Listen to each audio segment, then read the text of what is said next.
Yo dudes! Welcome to Instant Miso Soup. This is heartwarming and it's simple and literally you just add boiling water to it. 75% of the population in Japan, approximately, I didn't count them myself, have miso soup every day. It's delicious, it's easy to make, there are many health benefits. It's like probiotic and very good for your gut, and we've simplified this down to where you literally add boiling water to it. So we've got 3 jars.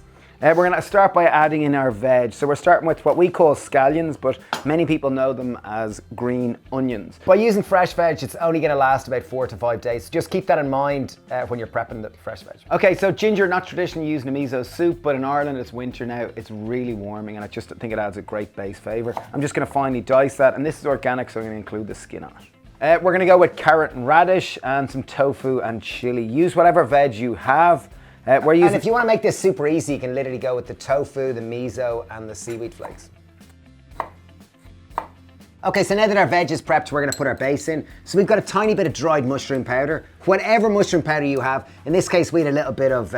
You had a tea bag full of reishi. It was reishi and lion's mane, so this is quite fancy. But any kind of dried mushroom powder, you'll get them and they're readily available. And these do give a deep kind of depth of flavor to it. They just add a nice earthy note, and traditionally like a dried shiitake would be used. We're gonna go in with some dried seaweed. We're going with nori, use whatever. If bonito flakes traditionally are used, we're making this plant-based.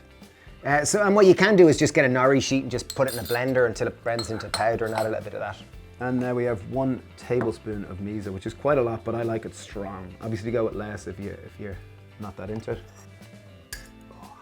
And then it's as simple as just adding the tofu and the fresh veg in on top, and that's it. And a miso soup normally is very light and there's not a huge amount of veg in it, but we're gonna make these a little bit more healthy and a little bit more substantial. So and I say healthier in that there's just more plant diversity and more color in them. Beautiful thing about this is ready. I can literally close it.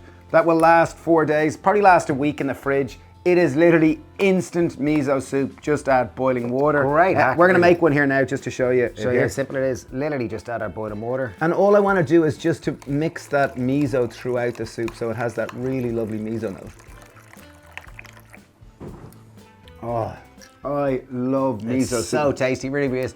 Massive shout out to everyone who's purchased our new book. It's got amazing feedback, it really does. What's it called? It's called Happy Pear 20. This is 20? celebrating 20 years of the Happy Pear. We started with a vegetable shop. It's got the best recipes and stories and learnings from 20 years in the plant-based food Where do I business. order?